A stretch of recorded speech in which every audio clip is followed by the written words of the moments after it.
بسم اللہ الرحمن الرحیم۔ السلام علیکم ورحمۃ اللہ وبرکاتہ۔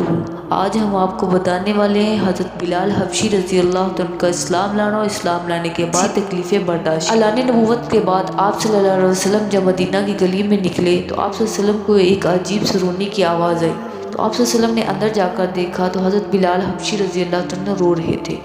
آپ صلی اللہ علیہ وسلم نے رونے کی وجہ پوچھی تو حضرت بلال حبشی رضی اللہ عنہ نے فرمایا کہ کسی کا غلام ہوں، میں صبح کو بکریاں چراتا ہوں اور جب رات ہوتی ہے تو میرا مالک مجھے ایک گندم کا توڑا دے دیتا ہے، کہتا ہے کہ سارے اس کو پیسو، تو وہ ساری رات پیستے پیستے گزر جاتا۔ آپ صلی اللہ علیہ وسلم نے فرمایا میں آپ کی اتنی مدد کر سکتا ہوں کہ میں آپ کا گندم پیستا ہوں، آپ سو جاؤ۔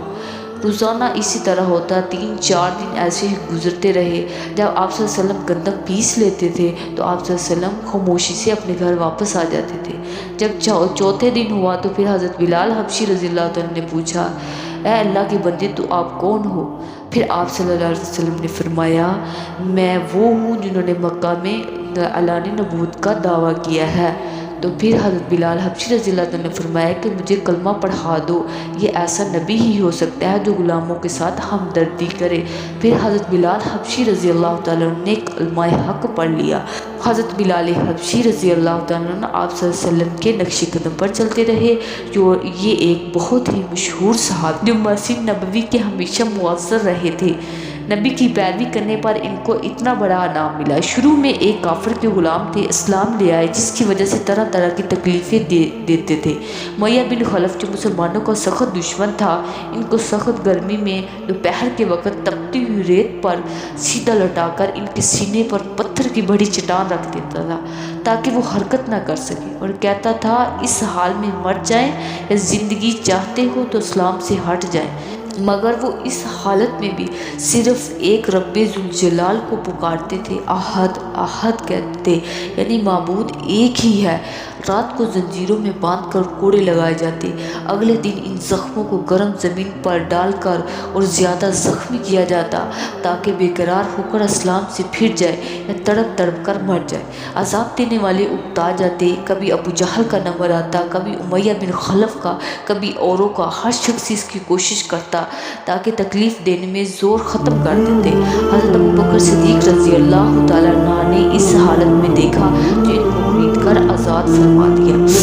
چونکہ عرب کے بت پرست اپنے بتوں کو بھی معبود کہتے تھے، اس لیے ان کے مقابلے میں اسلام کی تعلیم توحید کی تھی، جس کی وجہ سے حضرت بلال رضی اللہ عنہ کی زبان پر ایک ہی کا وجہ تھا، یہ تعلق اور عشق کی بات ہے۔ ہم جھوٹی محبتوں میں دیکھتے ہیں جس سے محبت ہو جاتی، اس کا نام لینے میں لطف آتا ہے، تو اللہ کی محبت کا کیا کہنا جو دین اور دنیا میں دونوں جگہ کام آنے والی ہے۔ یہی وجہ ہے کہ حضرت بلال رضی اللہ تعالیٰ عنہ کو ہر طرح سے ستایا جاتا، سخت سے سخت تکلیفیں پہنچائی جاتی، مکہ کے لڑکوں کے حوالے کر دیا جاتا، وہ ان کو گلی کوچوں میں چکر دیتے پھرتے، اور یہ ایک ہی ایک ہے رٹ لگائے تھے، اس کا یہ صلہ مل کر کے پھر حضور صلی اللہ علیہ وسلم کے دربار میں مؤذن بنے۔ سفر و حضر میں ہمیشہ اذان کی خدمت ان کے سپرد ہوتی تھی۔ حضور صلی اللہ علیہ وسلم کے وصال کے بعد مدینہ طیبہ میں رہنا، حضور صلی اللہ علیہ وسلم کی جگہوں خالی دیکھنا مشکل ہو جاتا تھا، اس لیے ارادہ کیا کہ اپنی زندگی کے جتنے دن باقی رہتے جہاد میں گزاروں، اس لیے جہاد میں شرکت کی نیت سے چل دیے۔ ایک عرصے تک مدینہ منورہ لوٹ کر نہیں آئے۔ ایک مرتبہ حضور اقدس صلی اللہ علیہ وسلم کی خواب میں زیارت کی تو حضور صلی اللہ علیہ وسلم نے فرمایا بلال کیا سنا ہے ہمارے پاس کبھی نہیں آتے؟ تو آنکھ کھلنے پر مدینہ طیبہ حاضر ہوئے، اور حاضر ہوتے ہی آپ صلی اللہ علیہ وسلم کو ڈھونڈنے لگے، کبھی حجرے میں، کبھی کس جگہ، کبھی کس جگہ۔ جب آپ صلی اللہ علیہ وسلم نہ ملے تو پھر آپ بے ہوش ہو کے بعد جب ہوش آیا تو پھر لوگوں نے اذان دینے کی درخواست کی تو حضرت بلال رضی اللہ عنہ نے فرمایا کہ میں اذان نہیں دے سکتا کیونکہ اشہد اللہ الہ الا اللہ آتا ہے، مجھے آپ صلی اللہ علیہ وسلم کی زیارت نصیب نہیں ہوتی۔ اس پر لوگوں نے حضرت حسن رضی اللہ تعالیٰ عنہ اور حضرت حسین رضی اللہ تعالیٰ عنہ کو اذان کی فرمائش کی، اور لاڈلوں کی فرمائش ایسی نہیں تھی کہ نکاح کی گنجائش بھی ہو۔ تو پھر حضرت بلال حبشی رضی اللہ تعالیٰ عنہ نے مدینہ میں اذان دے دی۔ جب اشہد اللہ الہ الا اللہ آیا تو آپ بھی خوش ہو گئے، کیونکہ آپ صلی اللہ علیہ وسلم کی زیارت کا شرف حاصل نہیں ہوا تھا۔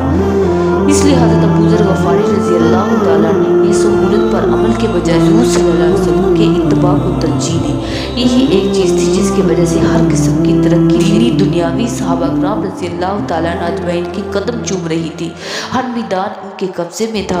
جو شخص بھی ایک مرتبہ کلمہ شہادت پڑھ کر اسلام کے جھنڈے کے نیچے آ جاتا، بڑی سے بڑی قوت بھی اس کو روک نہ سکتی تھی، اور نہ بڑے سے بڑا ظالم اس کو دین کی شریعت سے ہٹا سکتا تھا۔ اللہ ہمیں بھی پکا اور سچا مسلمان بنائے، اللہ ہمیں نبی کا عاشق بنائے، یا ہمیں نبی کا ایسا عاشق بنا جیسا تم نے حضرت بلال کو بنایا تھا۔ اللہ ہمیں ان کے نقش قدم پہ چلنے والا بنا۔